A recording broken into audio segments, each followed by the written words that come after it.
Hi, I'm Alexis. And I'm Robin. And we're with Jack Valinski today. And Jack's one of the more interesting people I know.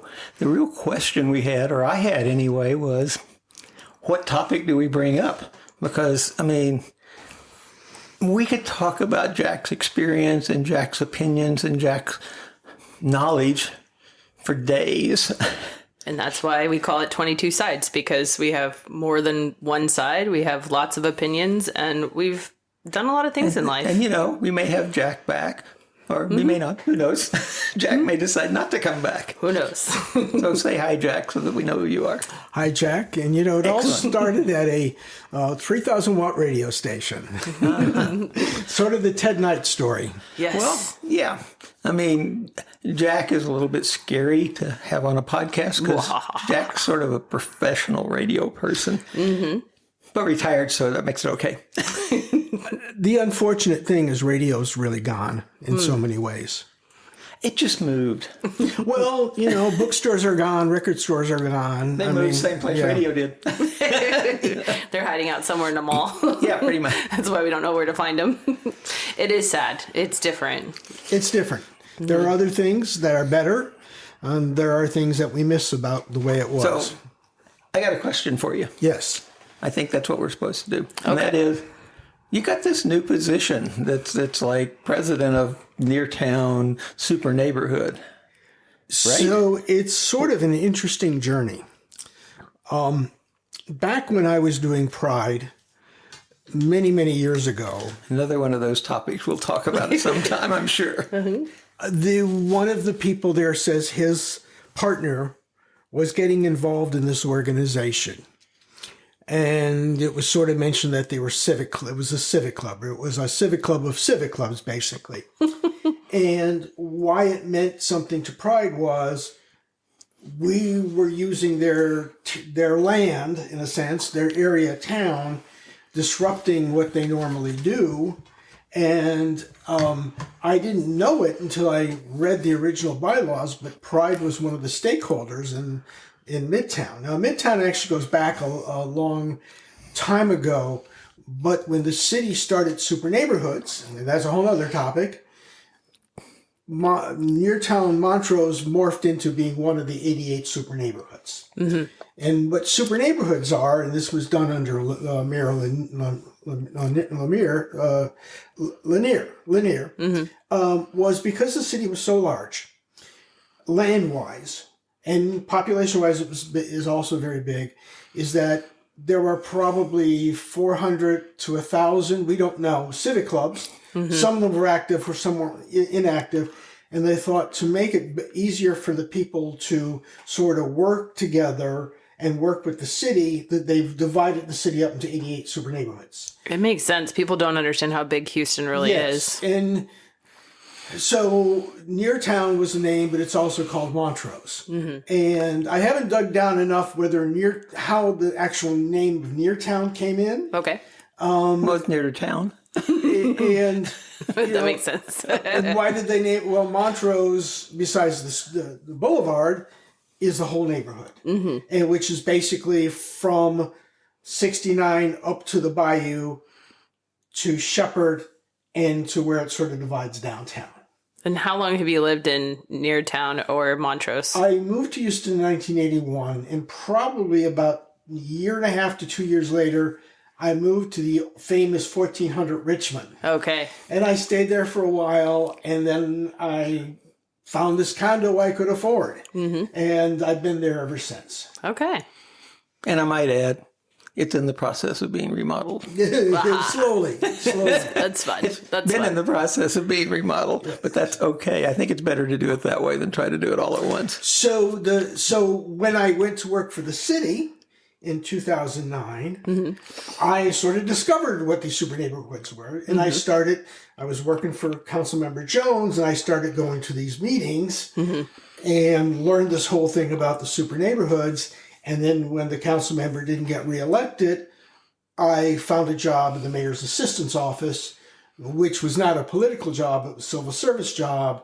And we were the office, the mayor's assistant's office, of about 10 people. We all had a number of super neighborhoods that we worked called our, in our area. And one of them was near town. And so I've been going to those meetings ever since. And the leadership has been in place. Many years ago, Dave Robinson was the president, who later became a council member. And Greg LeGrand took over, and he put in his time. He put in more than his time and did more than his work. And was sort of rather disappointed that a lot of the work he did was somewhat being undone by the current mayor. And I had no ambitions to do this, but my name came up because I went to all these meetings and tried to help the best I could.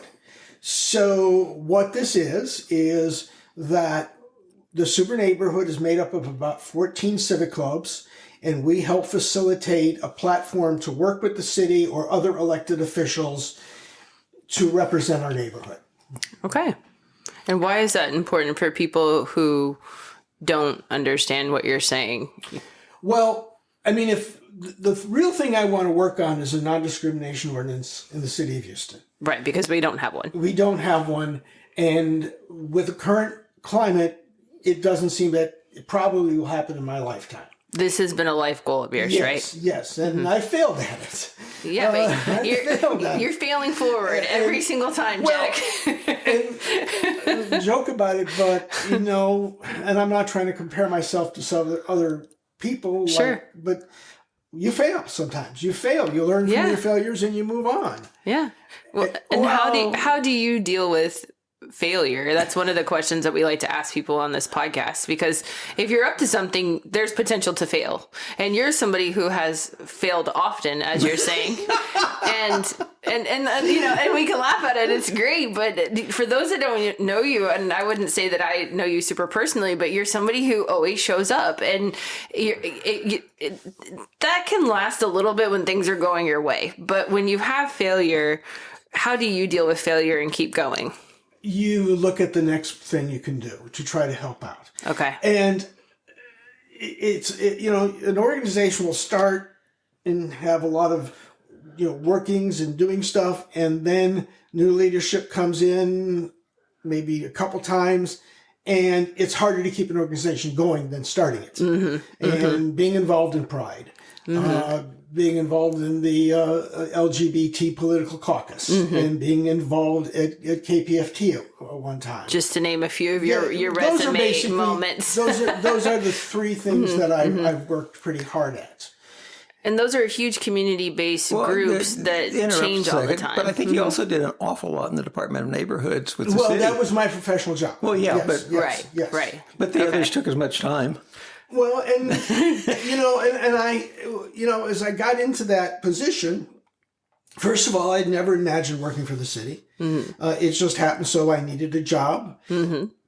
I asked a bunch of people to sit down and give me some guidance, and one of those people was, at that time, Councilmember Jolanda Jones. And, just to name drop Jolanda. Well, I'm name dropping her because she hired me. And, let's be honest, it was a little bit tough, but it also was an incredible learning experience. As it would be.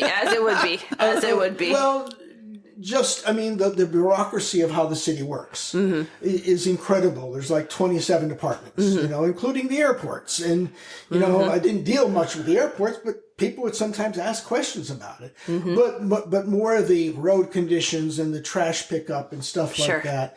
And there's a lot of topics. But in our position, we had no power to do anything. So we would try to help by calling the other departments and sort of nicely talking to them and say, can you help us with this? Sometimes the answer was no. Sometimes the answer was yes. And basically we were sort of, and this is the interesting thing. When I first took the job as the mayor's assistant's office, the person I was replacing, I came in to meet him so that he can show me some things. And the first thing he asked me, who do you work for? And I said, the mayor. He says, no, you work for the people in the city. And that was absolutely true. You work for the people in the city. And as some people say, these mayors come and go, but the bureaucracy of the city, good and bad, continues. Yes. And how do you deal with that change? Because I think a lot of people, whether they're volunteering because it's a passion or because they feel like they want to make something happen, and you know, like you said, you can start stuff all day long, but staying with it over time and as it changes, how do you deal with that? I don't know, that unraveling, transformation isn't always positive. It's good and bad. I mean, sometimes there's a lot of heartache involved. You know, my heart was in radio because it told a lot of personal stories. You know, it entertained. It also was like you get in front of a microphone and you're basically talking to one person many times over, but you're basically, you know, you goal to talk to one person. That's totally changed. And we got other things like podcasts that we never had before. And a lot more people can do it than before. But like organizations, like, you know, Pride, for example, I was the one who helped put the night parade together. And there were people who didn't like the idea. There were people who thought we should move it to the spring or the fall. But eventually we chose that path. But what's really interesting, and this is sort of missing in this new mayor, is that you talk to people, you have community outreach meetings, stakeholder meetings, and not everybody's going to be happy. Oh, no. But, you know, you have to change to survive. And it's really interesting because I just mentioned this before we started, was that, like, Budweiser was the company that supported Pride and the beer companies, the other beer companies. Nobody else would support Pride in the early days. Right. Corporate sponsors. And, you know, you all wish you can do this without having these sponsors, but it costs money to do things. Exactly. Insurance, city permits, and et cetera, et cetera. And now they're dropping out of some of the major prides this year. And it's like, they're going to have to figure out how to make this shift. That's a big shift. You know, and maybe, I don't know this, but maybe prides have to start being more of a march where they started from to where they became these big productions. So just for a little context, what was your first Pride? Like which year? 1982. Okay. And I really didn't know anything about it. But Lee Harrington and Larry Bonaris were the two people I knew among other people that did it. But I basically, the first thing I did was at the reviewing stand, whispered in Lee Harrington's ear who was coming up next, because the parade was totally out of order. Good. and just but it all worked and everybody loved it. As it can be out of order. Yes. You know, one of the famous things that Ray Hill told me when I was once talking about the Pride and the parade, and I was going on about it, he says 76 trombones, and I said, Ray, what are you talking about? And Ray says, you know, our parades are, you know, got a lot to do. We need to do them much better. But to the people in our community, it's like those kids who played those instruments in that musical who couldn't play the instruments, but the parents thought they were great because they were their kids. And, right. And it sort of made me think, it's like, yes. And Lee Harrington was also this person who was never formally part of Pride, but was sort of there on the outside, edging me on and other people to do things better. And that was awesome. fun. And actually it was great. I mean, he was really the force that moved us to the night parade, but he was never really formally part of it. And actually the better part of the story is, and he got the designs from Sydney, Australia, because they were already doing it. He got so many ideas and stuff. And then one of the sort of really behind the scenes thing that Lee Harrington did, and every time he'd do something, he'd call me up and says, I'm going to do this. Is it okay? And I said, yes. Sure. So I love a behind the scenes guy. I love a cheerleader. I love, you know, and everyone has to have a little personal pep team. Like it's never just done on one person or by one person. Well, and I used to love to watch the Tomorrow Show, you know, Tom Snyder, because he talked a lot about behind the scenes. Yeah.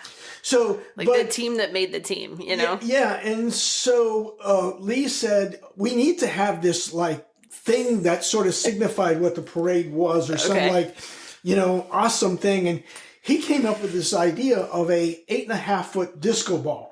I mean, that's not a bad idea. It's a great idea. But so Lee was like... He's like, something that says so party. Where was it? So it was at Montrose and Westheimer. There we our go. Signature, center of the city, center of the community. In the intersection. So he found this redneck, designer, handyman, whatever. Dude's like, I can break glass and glue it. And he came up with the plans, but we had no money. So Lee started calling these advertising agencies. Okay.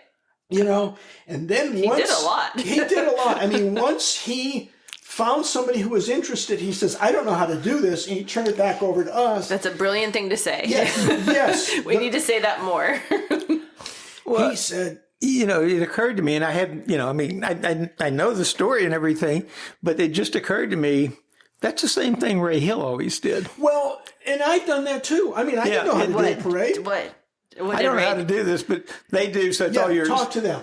I think in the moment, it's really important to highlight that, because Alexis and I were just talking today where we appreciate politicians who say, I don't know how to do this, but I'll ask the people who do, or I'll look into it. Or, you know, it's not always because a mistake happened, but especially if a mistake happened, don't double down like it was a bright idea, you know. And I think that a lot of people in any field have to be given the space to say, I don't know. Like, that's a powerful moment where you can call in people that do, you can get creative. Like, there's nothing wrong with that. Well, in one year I came, when Ray was in charge of Pride, I came to him and says, we really need to do like a souvenir booklet, you know, Pride guide. And he says, go do it. And I says, I don't know the first thing. Sure. And he points me to this person named Elroy Forbes. And Elroy was sort of a PR person and put these things together. And he showed me how to do it. Sure. And not too far from where we are now, we spent an entire weekend at a person who had a Macintosh and a laser printer. And we put that thing together. At the time, it was top technology. It was top technology. That's a big deal. Yes. Yes. By the time I came along, my first Pride was 2002. And all the people who were there to enjoy Pride would park at copy.com's parking lot. So, you know, there was a whole parking lot of printers at that point. Yeah, no, it's great. I just, I think that after going through all of these groups, it's an amazing thing that you didn't burn out. Did you ever have like a season where it was like you had to go restore yourself and then come back, or is it just something you always do because you had to do it? Like you feel like that's your part in community. It's sort of a mixture. I mean, yes, you get tired. One of them, you know, and I actually said this to city council about, you know, having open meetings and things.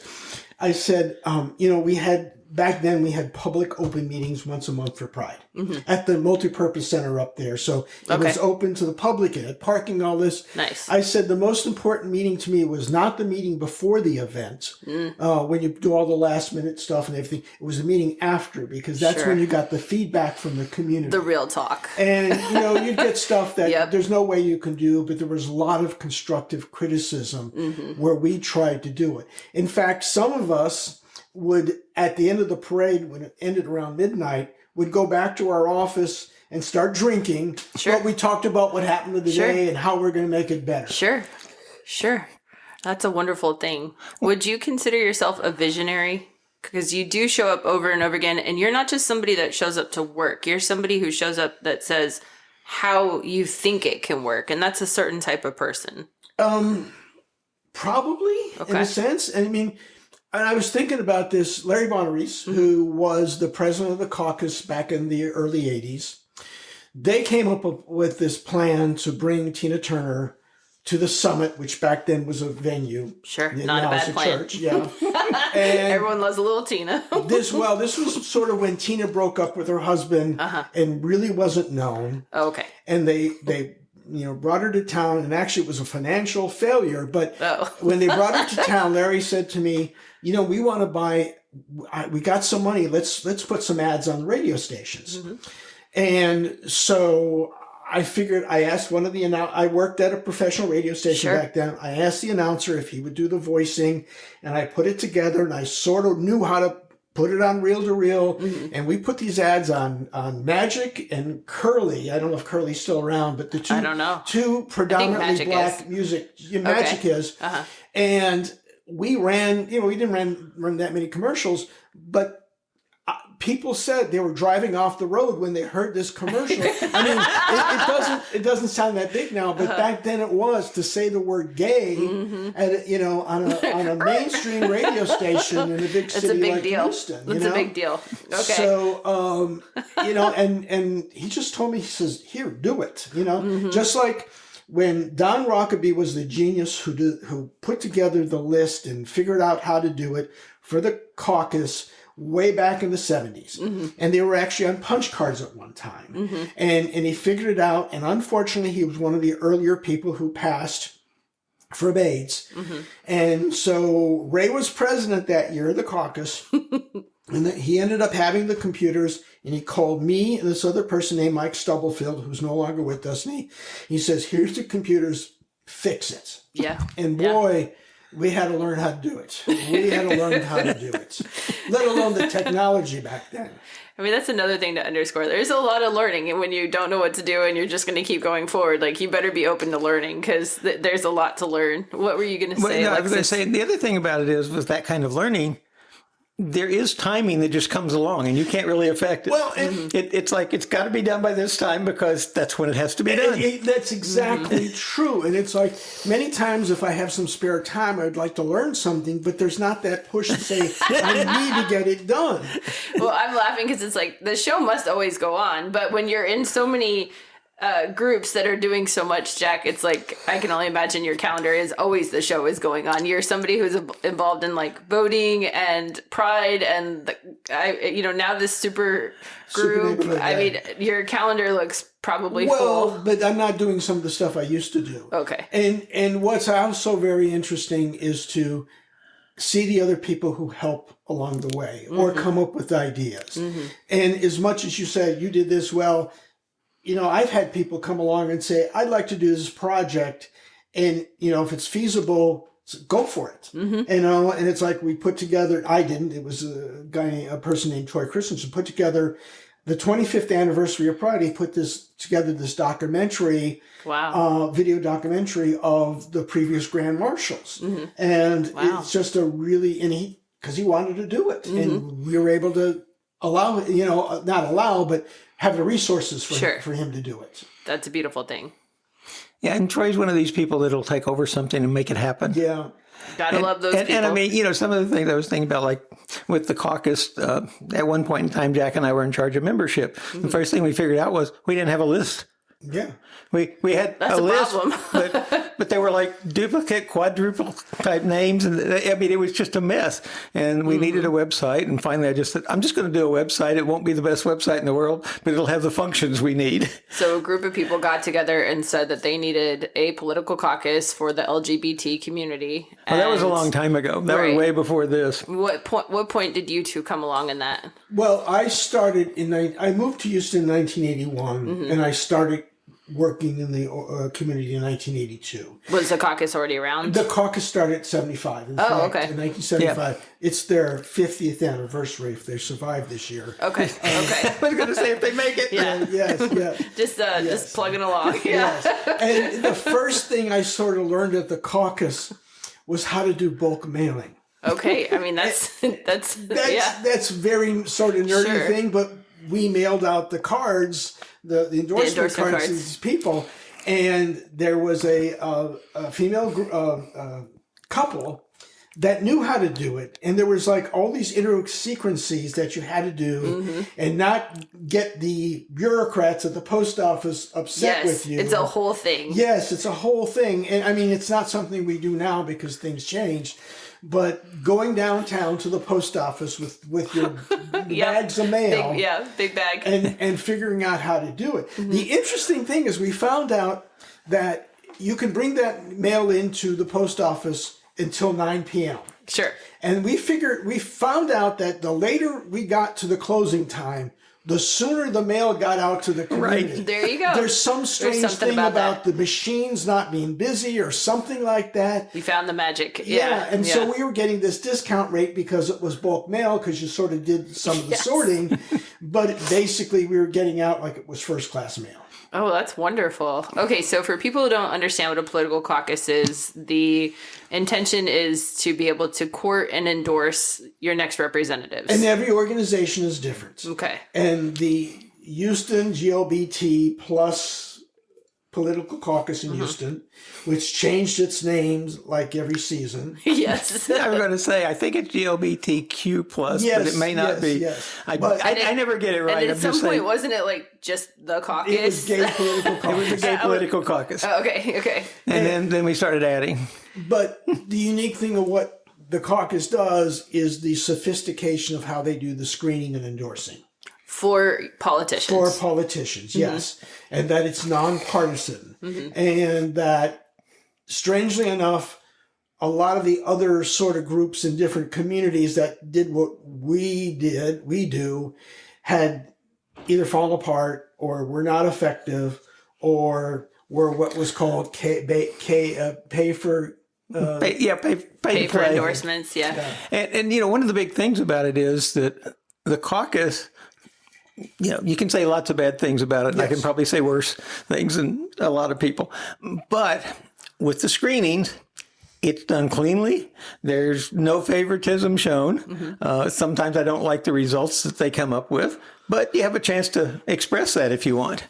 And that's the big thing. The whole screening and endorsement process is made to provide fairness and openness and give every member a say in what happens. If they don't like what the screening committee decided, no problem. They can certainly voice their displeasure. And if a lot of people do it, they can reverse it.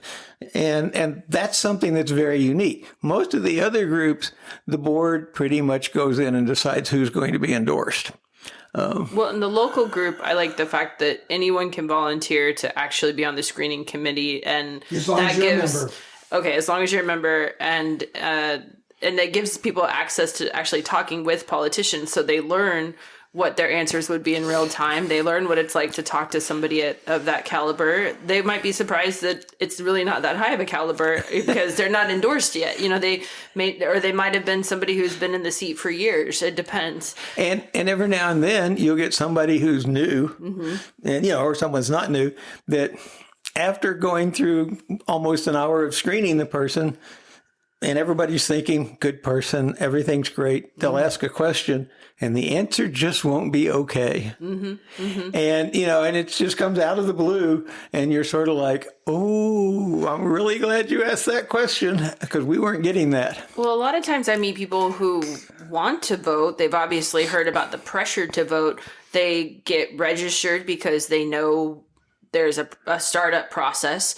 But as far as like where to start, how to do the research, they get bogged down in it, especially with some of our voting times. They could have over like 20 seats on one voting time. We have the longest ballot in the country. Wow. Part of that in is Houston. just the way the system's set up, with Harris County being the third largest county in the country, and the fact in Texas you vote for judges has made the ballot the longest in the country. Which means you have the most say about who's running your life. I think people underappreciate or underview, they just don't understand the power of Harris County. During the last presidential election, I heard so many people say, well, what can Texas do for the president? And I'm like, excuse me? It's not even what could Texas do. It's what could Harris County do. So if you actually understood the amount of people. I spent many hours pushing the caucus card. Yes, you did, personally. And it's interesting. It's sort of called Camp West Gray, I call it. The people that work, a lot of them are paid to do this work. Long hours. Yeah, long hours. By the way, I consider them paid entertainment because it is because of the meeting different types of people with different backgrounds. Exactly. The people that work there, and then the candidates come by a lot of times, especially when we talk about a lot at West Gray. The West Gray location is usually the biggest. The most voters go there for early voting. And the news media is usually there. The news That's media. the other thing. Yes. So if the news media are there and there's a lot of people there, candidates will show up. Oh, yes, they will. I was interviewed by somebody from Hong Kong last time. Yeah. How neat. And there was somebody from the Washington Post writing articles. A few years ago, we had a large news crew from Germany Yes. Wow. Yeah. And they just pick some place to look at our elections because they've been all this official how they work, and they want to know how they really work. Well, it's such an important location. I could see why they would do that. And I get people that are maybe afraid because it's their first time voting. And I always suggest West Gray because there's plenty of parking. There's always allies there. You can't say that about every voting location in Houston because there's a lot. But they get you through the line really quickly. They're always positive. And oftentimes you get to maybe meet somebody you're voting for and can talk it out with them right there in less than 15 minutes. Where else can you get that? And you will not see that on television most of the time when someone is showing, the horrific view of the voting. They'll show devastated lines of people that are fainting. It took 3 or 4 hours. And a lot of people in Houston think that is what the experience always is. And it's like, no, that's what news is portraying. That's not what's really going on. And like this group from Germany, I mean, they had a family that they had located that this was their first time voting in the U.S. And it was 2 kids that were old enough to vote, and mother and father, they just got their citizenship, and they were sort of following them through the whole voting process. And they show up and they're like, so what do we do? Yeah, I'm glad that they're finally making videos about that because, And then the funniest thing was they were saying, well, we've never met a politician. Mm-hmm. And I'm looking around, we have nothing but politicians there other than them. And I'm like, well, would you like to meet some? Sure. we can go play introduction. And they were just amazed that judges would talk to them. And trust me, pre-judges, if you will, people running for office, really want to talk to him. It's like, this is 5 votes in one place, and I get on the news. It takes a lot to get people to the voting polls, and that's an understatement. But when you're actually there, especially at West Gray, I'll take a lot of my friends there and I'll be their line buddy, but we'll all have our different endorsement cards, whether it's from the caucus or the Houston Chronicle or I don't know, all the other ones. InVoter. The Women's League, do they do one? No, they just do information. Okay.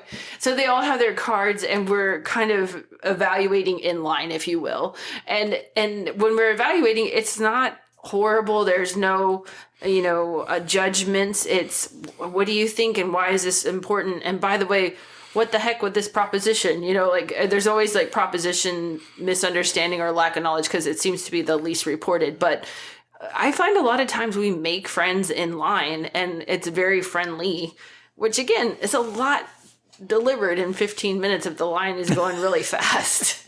So yeah. And I think that's one of the big things. And with the caucus, the thing that I can say that's positive about it is that the screening and endorsement has never had too much scandal. They've had complaints, but it just hasn't been totally scandalous or anything where it was all fixed, at least not in the last few years.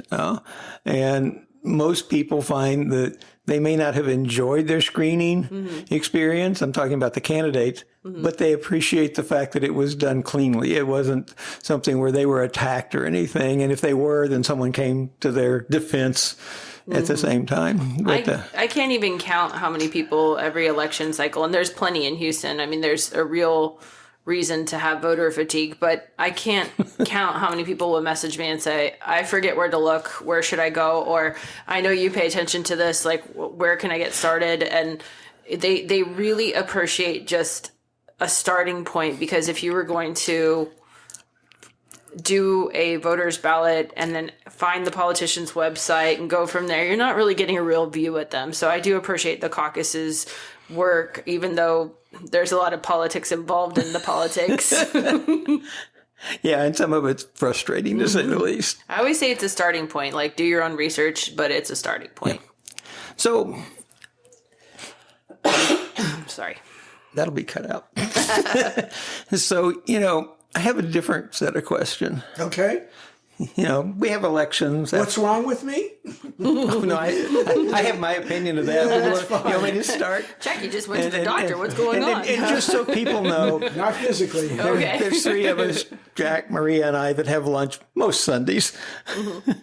Okay, sorry, start that over. What were we not here? No, what I was going to say was that this is nice history, but what do you think's getting ready to happen now? We've got what's going to happen now? We got Trump, up in Washington. It is so not my personal favorite. Yeah, it's just so so much of what so many of us work for, living through AIDS, the fact that I'm still here is sort of a scientific miracle. And how old are you for the people who are not watching this? I'm 71 years old. I was diagnosed HIV positive in 2000, just as the drugs got to be really good. Okay. I am absolutely amazed that I have a great doctor and the people in the medical field that are just great.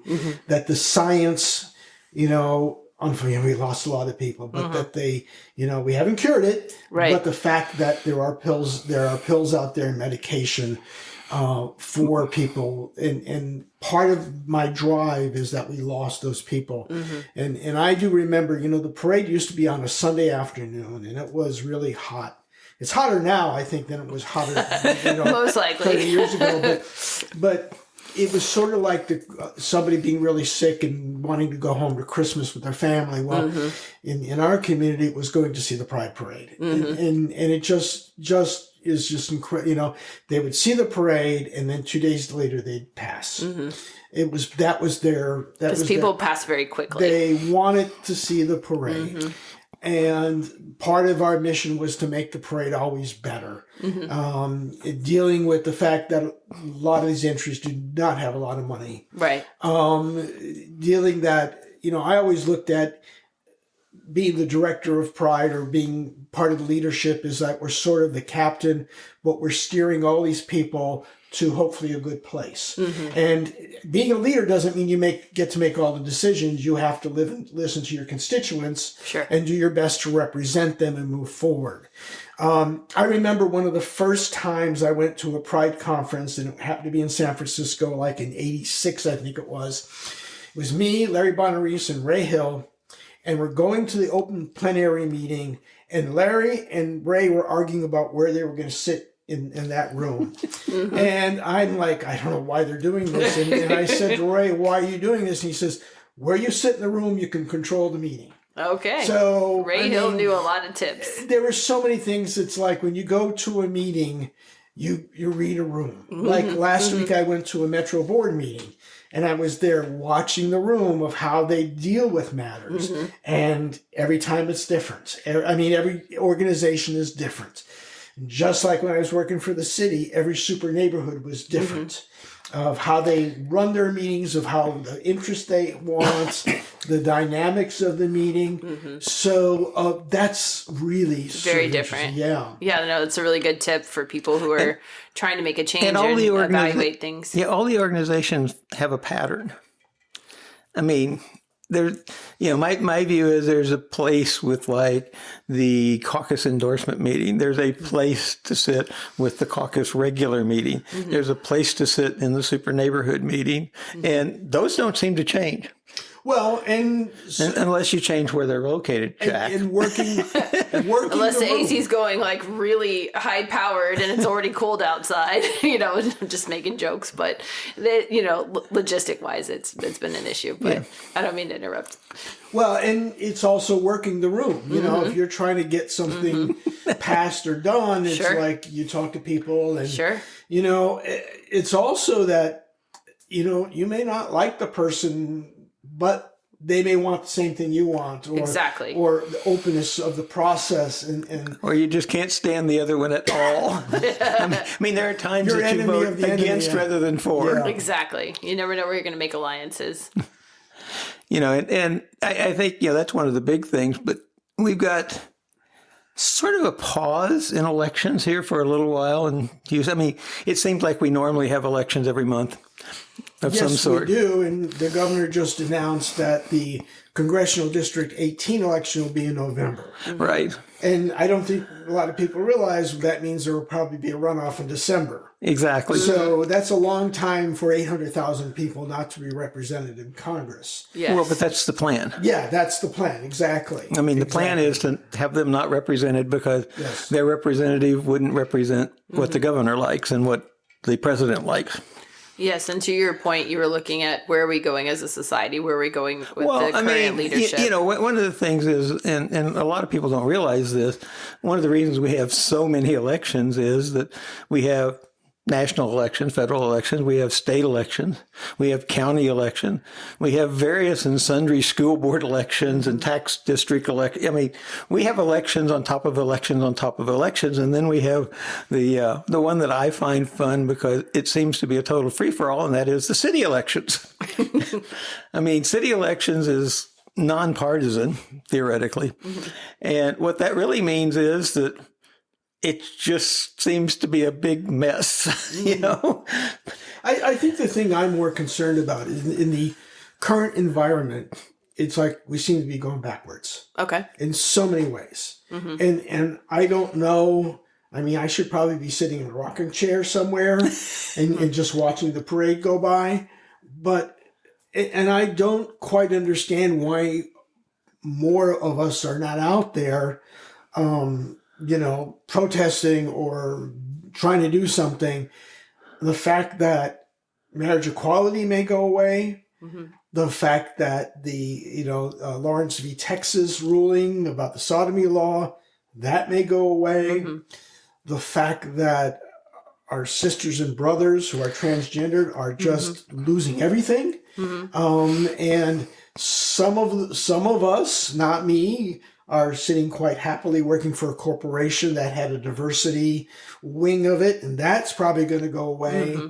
But if you're teaching at a university and it's a Texas State University, that goes away. A lot of that diversity. So you say you don't understand, and I mean, as lived, both of you have passed 70 years old. You've lived through a lot of movement work, a lot of volunteering, a lot of organizations that cared about human rights. Do you think it's because the momentum stopped? I mean, the need is still there. In fact, it's really there. And I hear this a lot, like, why aren't there more people doing something? But actually, from people who were in this movement at different sectors and different angles, what do you think it really is? I certainly don't know the answer. It could be that some of the younger people do not know where we came from. And things seem to be okay for them right now. They have a job, or they have medical coverage, or they can get married.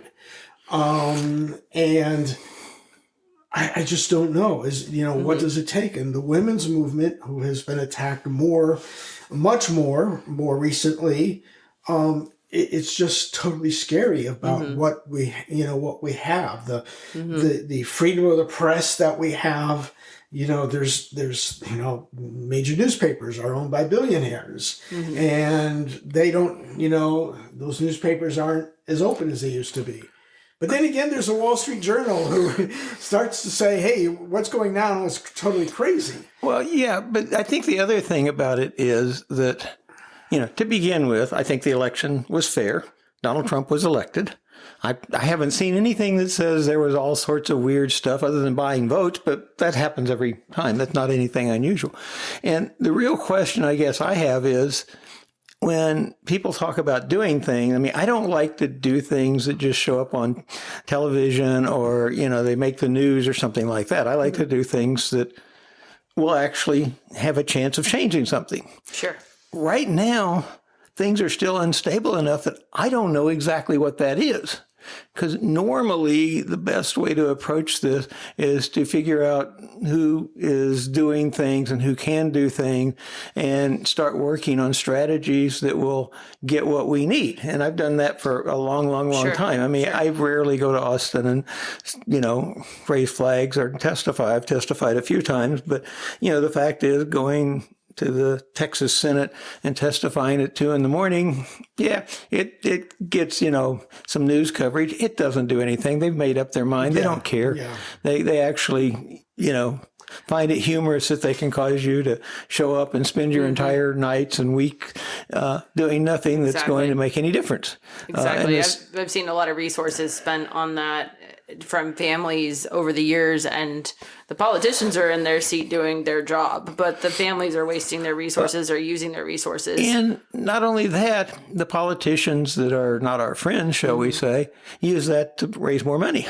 Exactly. So the question I is, kind of thought if people could share their story just one more time, that whole like just show me you're a human being, and then they'll change their mind. It's like, actually, there's been a lot of people who have done that. If that worked, and there's nothing. You think it would be done by now? Yeah, and there's no facts about this that they don't understand. It's they don't care. Yeah, exactly. And exactly. I mean, a lot of their jobs is to make sure it doesn't get done. Yeah, absolutely. Caring or not caring, they have a job as well. Well, and a few years ago, I was like, yeah, okay, so we talked to all sorts of liberal and Democrat politicians. That's great. Why don't we go talk to the Republicans? Because they're the ones that we have trouble with. They're available as well. And fortunately, at that particular time, I had the ability to get people to set me up with meetings. And so I went and talked to 34 of the top Republicans in the Texas House. That was interesting. That's a good number. They were carefully selected to be people that know stuff, not people who are nice. And I made that really clear. And a local politician here and the Speaker of the House set it up. And so I went to Austin and allowed people to berate me and call me names, which no big deal. Yeah. We're in Texas. But 3 of them told me how we get equality legislation in Texas. Okay. And they told me very specifically. Okay. And we've started doing that. Okay. And it's being done quietly, because if people figure out what you're doing, then there may be a bigger problem. But their whole thing was, look, I need equality legislation because I want to bring businesses to Texas, and I need that to bring businesses to Texas. Right. In fact, one person said, I don't really give a shit about your community or your quote people, but I need equality legislation. So right now we're on the same side of this. Yeah. Here's how you do it. And we got that started with the help of several people in the Texas legislature. Some of them I don't even know, I haven't met, and I have to go look up their name each time to see who submitted the bills. And so, it's proceeding along slowly. And my biggest thing is, that's a lot harder to do than driving up to Austin for 2 days and, partying. And that's what people need to understand is you need to do the hard work as well as the easy work. And I'm all for people who feel that they got to go out there and protest. Oh, sure. That's great. And that's absolutely great. Especially peacefully. We had a big event downtown Houston this past weekend. Yeah. The hands off our democracy. And I didn't go. I should have went, and sometimes I just like to be working on the computer stuff and learning stuff or using that. And I'm not talking about Facebook, but like I'm building a website now. I don't know how to build a website. Okay. But it takes a while. It takes a while. Yeah. Yes. And so we all do different things as long as, we work together. And it's great to see these people out there. Like every week there's a John Cornyn protest. Yes. And how many weeks is they're close to 500. Yeah, that's what I was thinking. It's 400 and something. Yes. And, so they every week. I mean, I know there's a lot of people that check in with Ted Cruz's dog. I mean, there's different ways to show how you feel about things. But after seeing so many years of movement, what would you like to see? Because I think a lot of times people say, similar to what Alexis was getting to, is when things are so unstable, it's like, well, what is there to do?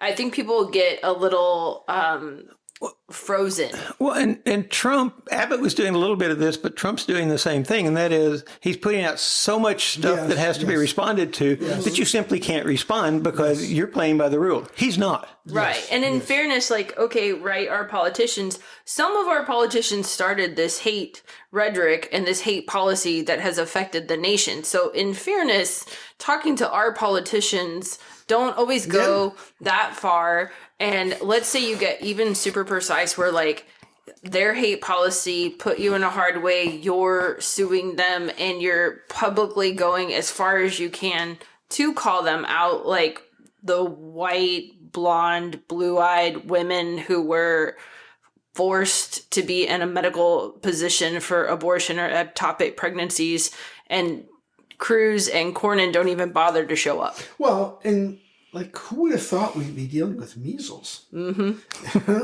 anti-vaxxers didn't know that. I mean, the vaxxers... Kennedy thought we would deal with it, I mean, measles... People don't understand how bad measles really is.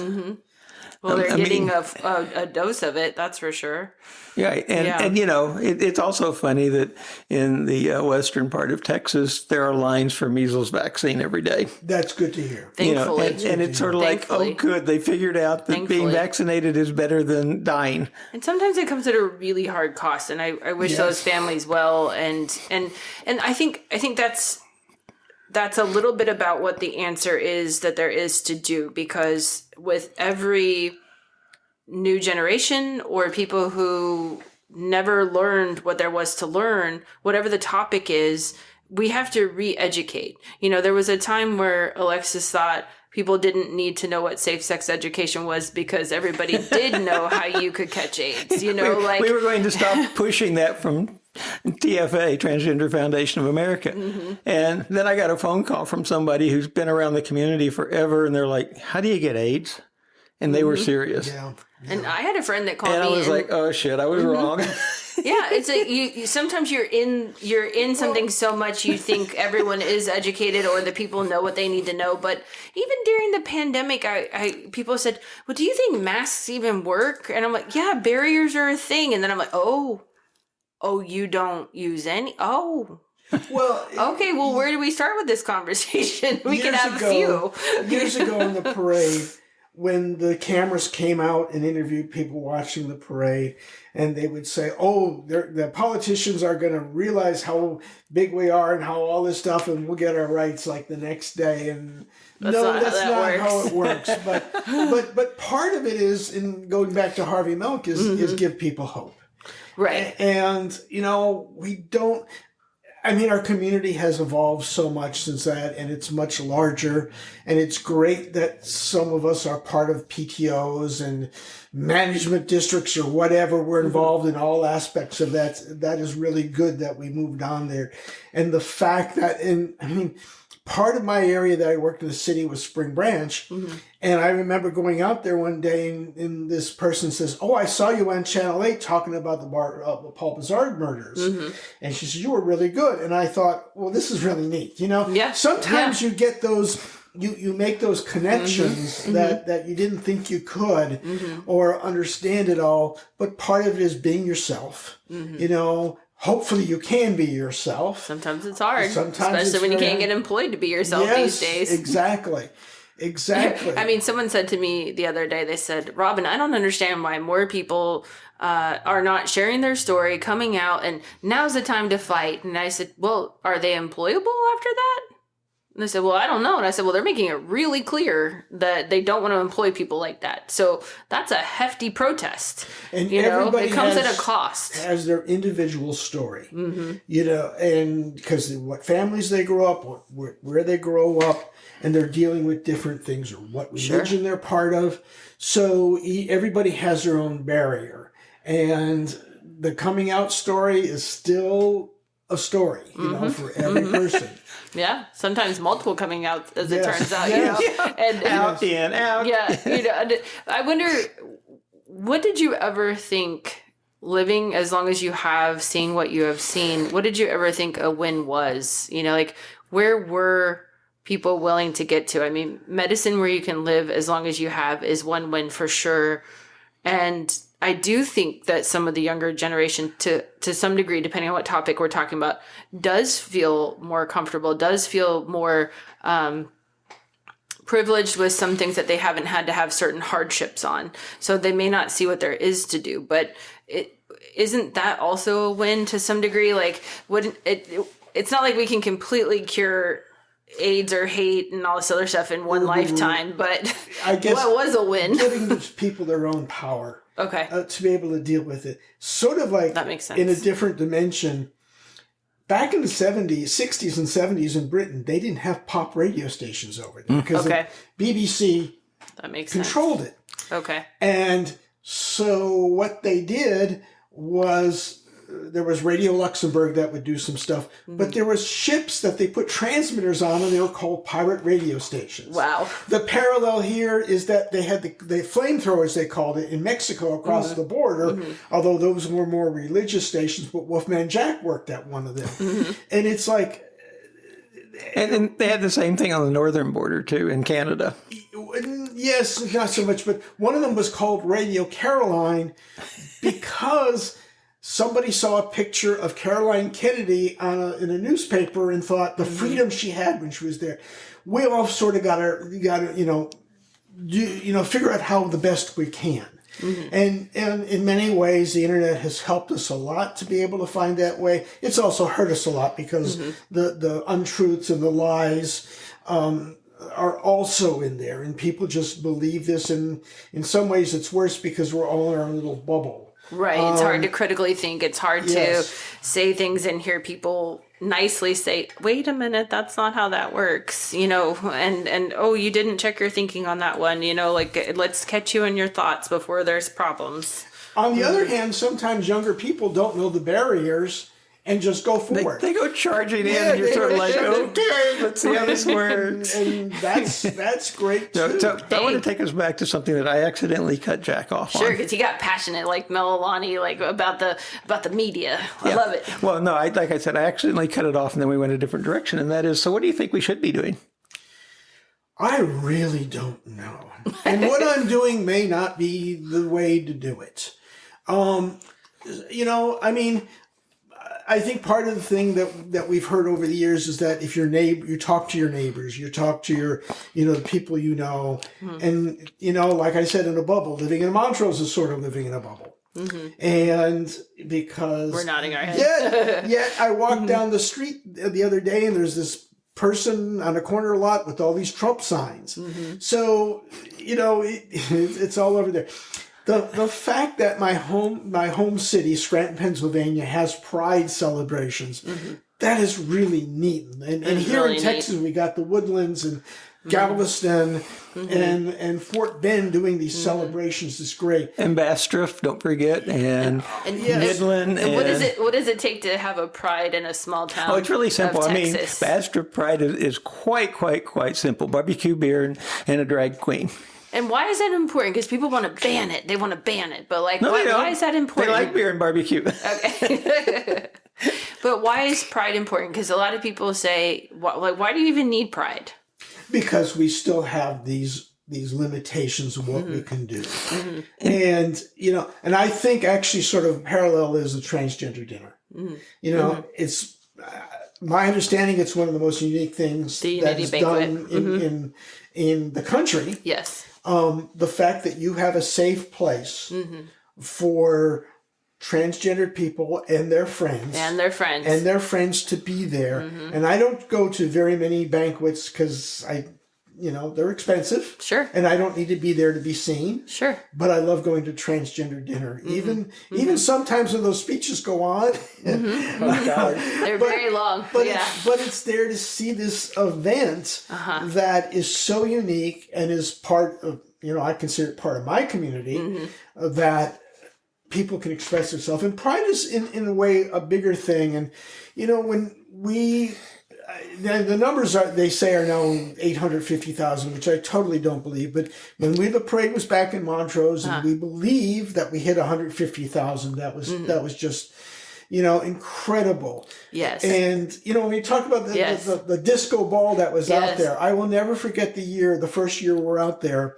And Mary Benton was working for Channel 2, and she's doing a live report at 10 o'clock for the news, and she's standing in the street there in front of the Grand Marshal's stand, and the pavement was a reflection of the light. Wow. And it's just like, wow. One big disco city. Yeah. I think that going to a Pride parade and going to the Transgender Unity Banquet has a lot of similarities for me specifically, but a lot of people that you get refueled, you get replenished, you get a new sense of, like you're saying, it busts up all those bubbles and you actually get to see who your community is. You get to feel celebration. Like those are life-giving, life-saving things. And sort of a parallel, I started in the 80s to go to the Pride conferences, and they'd be in different cities, big and small. And they were mostly United States, and then they moved on to be more worldwide. And the stories that you would hear, especially from the smaller Pride committees of what they did, and I believe it was Topeka that they had a banner district, so they were able to put up their banners, and then somebody tore them all down. Also, some of them from outside the United States were basically saying they're GLBT, they could be put in jail, and that they do these events. We're getting there. Absolutely. Yeah. That's the scary part here. Absolutely. I mean, to be expressed as yourself, whether it's for identity or sexuality or fetish play, like it can cost you your life still in this world. And a lot of people lose sight of that, or they just really don't even know. And I appreciate you coming in and sharing everything with us. And I want to ask it in a different way. So if you weren't doing something, like if you were in the rocking chair of your life, enjoying your days that you have worked really hard for and you still have, what would the communal what be doing? Like, what is it that you would hope to see for the community or the world that you don't necessarily have to shoulder, but in a vision like Harvey Milk of like leaving people with hope, like what would that future look like at this point? Well, the hope is that somebody could identify as themselves, come out, and be able to live their lives. And I know it's different in many different ways. We live in a city that was basically run by good old boys, especially with the oil industry, and how that was so closeted. Actually, one of the hardest things to deal with back in those days was when you did a press release and you would call the station of the newspaper, and the worst thing you can have is the person who answers the phone, who's like the gatekeeper, would happen to be GLBT, but closeted, and you wouldn't be able to get through to sell that story. That has changed. Okay. I mean, Well, personally, I mean, I work a lot for the oil industry and those sorts of things. And the one thing that I found interesting is that oil industry and to some degree the medical industry, and we have a big medical industry in Houston, and that includes doctors and research and everything else, cares about whether or not you make the money and do what they need done. They don't care about the rest of it. And, people talk about how cutthroat and, purely money driven like oil industry is. That's a good thing for us because if you make the money, they don't care how you identify. And if you don't make the money, they don't care how you identify either. But there are also in Texas and probably everywhere else, there's these stories where some of these people just say, I don't care, I'm going to be who I am. Exactly. They are the like a Ray Hill. And Ray just, he would just, I remember the day that we walked into Mayor Whitmire's office, Kathy Whitmire's office, and Ray just wanted to show off that he was smoking a cigarette in her office. This is before... Like smoking days? Yeah, back in the smoking days. And it actually, there's another story is that we were on a retreat for the caucus on Boulevard Island, and we all of a sudden say, hey, it's time to go find something to eat. And we drive down the street. We find this place that was about ready to close. And we go in there. The guy who was sort of good old boy owner / maitre d', he wasn't maitre d', but he's walking around all these tables talking to people. And pretty much everybody leaves, but we're left there. And then he comes over to our table and sees we're all talking. He says, who are you with? And Ray just turns to him and says, we're with the Gay Political Caucus. And that guy's face just dropped. But did you get food? Oh, we got food. Yeah. Exactly. Yeah, we got food. See, that's the thing. Yes. Well, in your time here in Houston, we went from being good old boy and gatekeepers, even with our own community members, to being the most diverse city in the world. Like, what does that feel like? It is great. It's really great. And when I first moved here, I did not like Houston. I figured I'm going to stay here 3 years and go somewhere else. That's a common feeling. Yeah. And when I moved here, it was like boom time, and so it was hard to find a place to live and stuff like that. I found a brand new apartment complex, and Houston's a place you got to discover because there is all this diversity, but you got to go find it. And back then, it's very spread out. Yeah, it's very spread out. Back then, it was like legal to drink and drive. To be in your pickup truck and have a gun in the back and do that.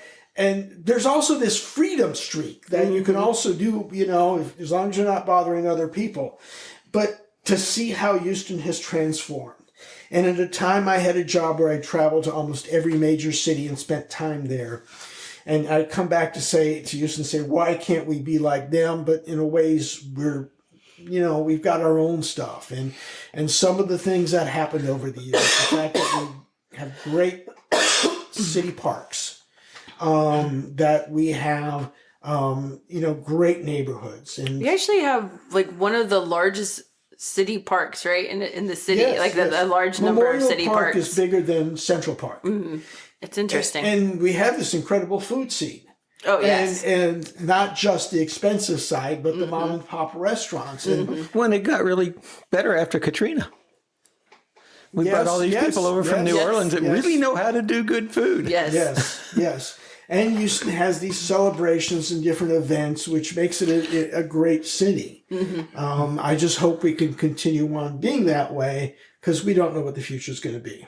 That's true. Thank you for elaborating on that. That means a lot. And there's a little special trait that I hear that you have, and it may be a secret, so I might be dropping it right here. I don't know if we're outing you, but you have a knack for finding the best hole-in-the-wall restaurants. I don't think I'm that good at it. Okay. There's some rumors. Some rumors. But I need to do that better. And we were joking we might get Jack's hot takes on the podcast. Like, go see Billy over in the complex because he's doing these, like, I don't know, really tasty grilled cheeses. Like, I have no idea. And when I worked for the city, it sort of forced me to go to places that I didn't think about going to. And, seeing the different parts of the city.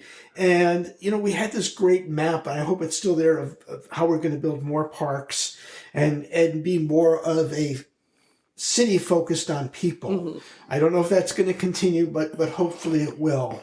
The different neighborhoods we have is really a unique thing. I remember watching when I was living up north, they had just started Austin City Limits. Oh, wonderful. The opening part of that thing is showing somebody playing in a park throwing a frisbee, and then they pull it out and you see the skyline. Nice. And we have a great skyline to look at Buffalo Bayou. Yes. It's also interesting to see, like, when there's a national story and they're in Houston and they're on the Sabine Street Bridge with the that's a good skyline. Yes, with the skyline back there. So, and who knows how the city's is it going to continue to grow? If we're going to continue to be diverse, but that really brings an interesting absolutely part of who we are. Absolutely. I have people who travel here and they said, well, what's so good about this place? And I said, well, you got to look. Yes. I mean, they make you work for it. Yes. But you can have Ethiopian food on Monday. You could have Indian food on Tuesday, a different type of Indian food on Wednesday. And we haven't even gotten to half of the different foods that are offered here. And then all the Chinese food, all the Hispanic food, all of the various versions of Hispanic food. French. Yeah, there's just so much. There's so much. And then you can do expensive stuff. I was in a meeting with somebody and they said, before you move from Houston, eat all the queso you can because it is hell trying to bribe a stewardess to bring some back. You don't know what you're missing when you leave here. And I was like, wow, sounds like somebody who went through it. Queso withdrawals are serious, guys. They are. Well, I'll put it this way. I lived in Ann Arbor, Michigan for a few years. But what's interesting... It was horrible. I don't see Houston as being like a 24-hour city. It's not. It was starting to be, and then it backed off during COVID. A lot of people are kind of down about that. I am think too, because I like all-night type stuff. And some of the few places that we did have are still very select hours. I don't think we're supporting it as much or something. Or maybe they cut on the staff. I don't know. And the other thing is, like, we have such great museums. I don't go to museums, but I love the fact that we have these museums in the city, that we have this diversity of different cultures. And Ismailik Center they're building just up the street here is going to be really interesting to see when they finish it. But that we have that, and we have these different celebrations. Like, there's probably a parade every weekend. Yeah. Different cultural festivals. Or a festival or whatever. Art festivals. Yes. We're getting gaming spaces. I haven't had a chance to check out Meow Wolf yet, but I thought that was a great addition. We'll see the different ways that we can B Corp support artists. And even the Match, honestly, there's still a lot of people who have never been to the Match. And in Houston, it's a central space with modern technology and not holes in the wall where artists had to go find their own art spaces to perform. They're all performing in this one central spot. And I still meet people that do not know what that is. And that is a failure of marketing. You know, I mean, we could be supporting artists more. So, but Houston does a lot to support artists more than some places. I would suggest people get on the train, on the red line, and just ride it from one end to the other and just look. There's a whole different perspective because we're such a car-centric city of driving it on the freeway versus walking or biking. Absolutely. Different points of view. Right. And to be able to see the neighborhoods. Last year we did some block walking up in the Heights area. And just to walk the neighborhoods and to see the differences. I mean, some parts are good because it's not zoned, that people can build what they want. Or might see a stuff. horse. Yes, see a horse. Yes. I mean, it's just like what Ray said, where you are in the room shows you the perspective of the meeting. It's like how you travel in this city will be very different perspective per car, per walking, per neighborhood. And I mean, some people move here and they don't even know what the ward means. You know, they don't know the history in that, right? Yes. And I knew a lady that was developing the art along the metro rail line. And one of the times that they put in an art piece over off of MLK and Griggs, there was also a new library there. And I teach yoga for a living, and two of my elder students were close to their 80s looking out the window at the art piece that had just been unwrapped, if you will. And they could see it across the street. It was a big statue. And I heard one say, "See, I told you people care about us." Well, and the other one said, "I guess you were right. You know, there must have been a lot of them." And I went and I knew who developed that statue, and I told her, and she said, "Oh, there's a lot of theys out there. There's a lot of people who care about people. They just never really get the mic." And that's what I love about this podcast is we want to share the things that it really takes to make something happen, but we also want to share the people that don't always seek a mic or get a mic. Well, you know, if you go to work and come back home and don't do much, you're not going to experience the city. It's any city. Sure. But last week, I sort of had a mission to walk along Texas Avenue because Metro decided to pave it. Woo. And I wanted to see if there was actually any buses running along that Texas Avenue. No, there wasn't. So that's a whole other story. But I ended up walking in East Edo or East Houston. And the guy who does the President's Head, it was the same type of stuff, but it was like a band in a parking lot building this sort of statues of a band. Nice. And it's just like, I love stuff like that. Where I live, there's a little bookstore. It used to be a Specs warehouse, but now it's a little bookstore. And on top of it's this giant telephone statue. Love it. And, you know, when somebody points it out, he says, "Yeah, you just be glad you don't live here because when it rings, it's pretty loud." Yeah, absolutely. Well, you know, thank you for coming. There's a lot of things to check out that we uncovered, and whoever's working on the construction in our city, I think maybe needs a lot of help or something. I don't think the teams are talking to each other right now. So we might have an opportunity to walk and metro and drive just to get to one place at this next part of our chapter. We'll see. It's kind of a mess, but we'll do what we can. You know, is there anything else that we can talk about while you're here? I could talk for hours, but we all could talk for hours. Yeah. I would go ahead and say we all could. Yes. And we have. We will probably have you back. Yeah. I can't imagine we won't. Yeah. Because being an interesting person is sort of your curse. Okay. Ooh. Throwing shady compliments. I love it. I do that most Sundays, it seems. But, so, you know, we didn't get to the thing that I was trying to sort of steer you into. Oh, what was that? Sorry, I missed the steering. Well, you know, we have elections coming up. And so what's going to happen with the county elections? And if you don't want to say, I'll just turn the recording off. We certainly don't know. You're talking about 2026. Yes, I am. You know, because there's so many offices available. It's also some statewide offices. We don't know. I mean, it is interesting because a lot of the speakers on the national level are like, what happened last year? You know, and it's a complex answer because, yes, it's the price of stuff. It's the, you know, things they heard on, you know, certain networks that they believed. You know, we don't know. It's going to be really interesting to see.